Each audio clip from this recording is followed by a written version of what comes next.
नमस्कार. आपण नेहमी आपलं आयुष्य वर्षांमध्ये मोजतो नाही का? पण खरं पाहिलं तर आयुष्याचा खरा अर्थ काही निवडक क्षणांमध्ये दडलेला असतो. विचार करा, ज्ञानाशिवाय जगलेली 100 वर्ष, श्रेष्ठ की सत्याचा साक्षात्कार घडवणारा एकच दिवस? आज आपण धम्मपदाच्या एका अशाच शक्तिशाली गाथेतून याच प्रश्नाचा शोध घेणार आहोत. ही गाथा आपल्याला विचार करायला लावते की एका पोकळ, अर्थहीन 100 वर्षांच्या आयुष्यापेक्षा ज्ञानाने उजळलेला एकच दिवस कितीतरी पटीने श्रेष्ठ असू शकतो. हे विधान ऐकायला जितकं साधं वाटतं तितकंच ते गहन आहे. हे शब्द धम्मपदातून आले आहेत, जे ज्ञानाचं एक अथांग भांडार आहे. पण या शब्दांचा खरा अर्थ समजून घेण्यासाठी आपल्याला प्राचीन श्रावस्ती नगरीच्या गजबजलेल्या रस्त्यांवरून एक प्रवास करावा लागेल. तिथे एका स्त्रीच्या आयुष्यात घडलेल्या एका घटनेमुळे या शब्दांना एक जिवंत रूप मिळतं. चला तर मग पाहूया की एका दिवसाचा अनुभव 100 वर्षांच्या आयुष्यावर कसा भारी पडू शकतो. आपली ही कथा सुरू होते प्राचीन श्रावस्ती शहरात. जरा डोळे मिटून कल्पना करा. सकाळच्या वेळी बाजारातली ती गर्दी, मसाल्यांचा तो दरवळणारा सुगंध आणि रथांच्या चाकांचा तो लयबद्ध आवाज. याच गजबजाटात एका संपन्न घरात राहणाऱ्या एका स्त्रीची ही कहाणी आहे. खरं तर ही फक्त एका स्त्रीची गोष्ट नाहीये, तर ही मानवी नातीसंबंध, विश्वासघात आणि अंतिम सत्याच्या शोधाची एक कालातीत गाथा आहे. श्रावस्तीमधलं हे कुटुंब म्हणजे जणू काही समृद्धीचं आणि सुखाचं प्रतीक होतं. 7 मुलगे, 7 मुली, सगळ्यांची लग्न झालेली, घर नातवंडांनी भरलेलं आणि संपत्तीची तर काही कमीच नव्हती. बाहेरून पाहणाऱ्या कुणालाही हे एक अगदी आदर्श चित्र वाटेल. पण आपल्याला माहितीये की मानवी मन आणि नाती ही केवळ भौतिक संपत्तीच्या पायावर फार काळ टिकू शकत नाहीत. लवकरच या कुटुंबाच्या सुखाची आणि त्यांच्या नात्यांची एक कठोर परीक्षा होणार होती. पतीच्या निधनानंतर त्या कुटुंबाच्या अफाट संपत्तीची संपूर्ण मालकी त्या आईकडे आली. आणि इथूनच सगळं बदललं.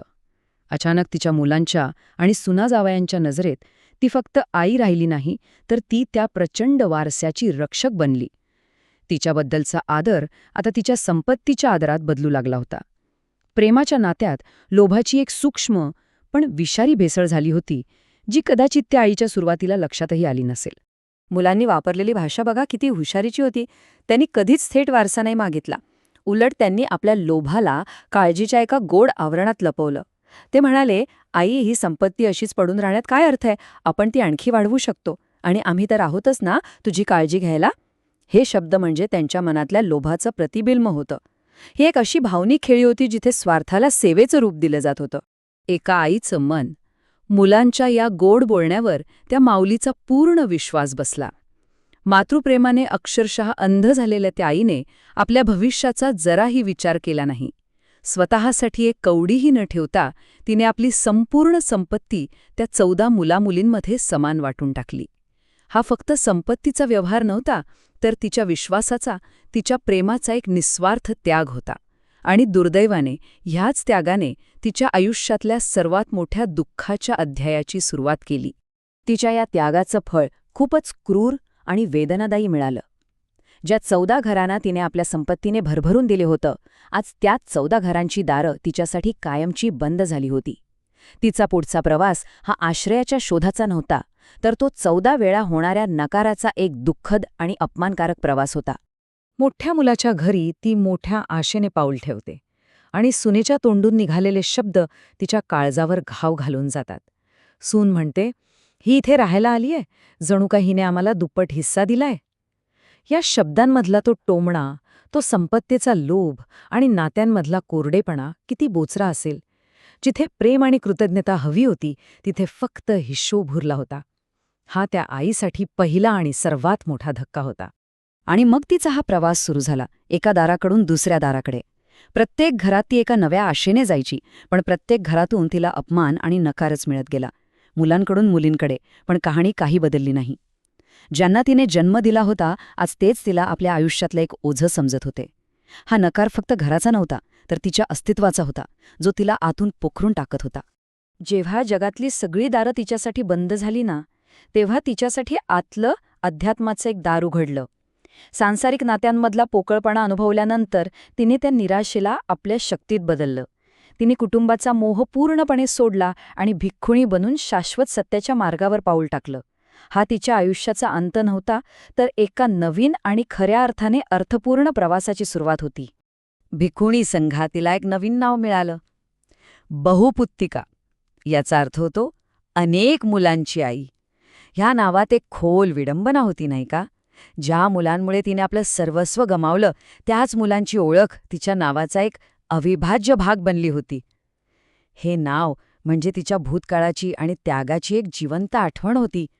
बहुपुत्तिकेला आता कळून चुकलं होतं की तिच्या आयुष्याचा सूर्य मावळतीला आलाय आणि वेळ खूप कमी आहे.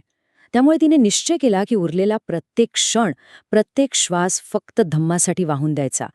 ती रात्रभर ध्यानात बसून अनित्यता, दुःख आणि अनात्म यांसारख्या गहन सत्यांवर चिंतन करू लागली. तिच्या मनात आता फक्त एकच ध्यास होता, या संसारचक्राच्या पलीकडचं परम सत्य जाणण्याचा. आणि मग तो क्षण आला ज्यासाठी तिचा हा संपूर्ण प्रवास होता. दूर जेतवन विहारात बसलेल्या तथागतांनी आपल्या दिव्य चक्षुंनी बहुपुत्तिकेचा हा तीव्र संघर्ष पाहिला. तिची ती शुद्ध तळमळ आणि सत्यासाठीची आस पाहून त्यांनी तिला मार्गदर्शन करण्याचा निर्णय घेतला. त्या क्षणी जणू काही संपूर्ण ब्रह्मांड त्या एका साधकेच्या प्रयत्नावर आपलं लक्ष केंद्रित करून होतं. त्या रात्री विहाराच्या त्या गाढ शांततेत फक्त बहुपुत्तिकेचं मन जागृत होतं. तिच्या आत विचारांचं वादळ आता शमलं होतं आणि फक्त सत्याची एक तीव्र आस उरली होती. तिचा हा एकाकी प्रामाणिक प्रयत्न आणि तिच्या हेतूची शुद्धता यामुळे एक अशी ऊर्जा निर्माण झाली होती जी दिव्य ज्ञानाला आकर्षित करण्यासाठी पुरेशी होती. योच वसत्तम जीवे अपस्सन्धम्ममुत्तमम् एकाहम जीवितम सेयो पस्सतो धम्ममुत्तमम्. बुद्धांनी तिच्यासमोर प्रकट होऊन ही तेजस्वी गाथा उच्चारली. हे शब्द तिच्या कानावर पडताच जणू काही तिच्या मनावरचा सगळा अंधार दूर झाला. तिच्या आयुष्यातलं सर्व दुःख, सर्व अपमान, सर्व वेदना या सगळ्याचा अर्थ तिला सापडला. त्या एका क्षणात तिचं मन सर्व शंकांपासून मुक्त झालं आणि तिला परम सत्याचा साक्षात्कार झाला.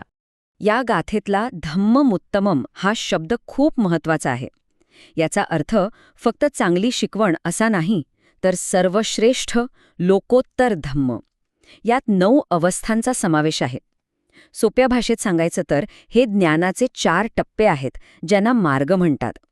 प्रत्येक मार्गाला एक फळ मिळतं, जे त्या अवस्थेच्या प्राप्तीचं प्रतीक आहे. आणि या सगळ्याचं अंतिम ध्येय आहे निर्वाण, म्हणजे सर्व दुःखांचा, सर्व बंधनांचा संपूर्ण अंत.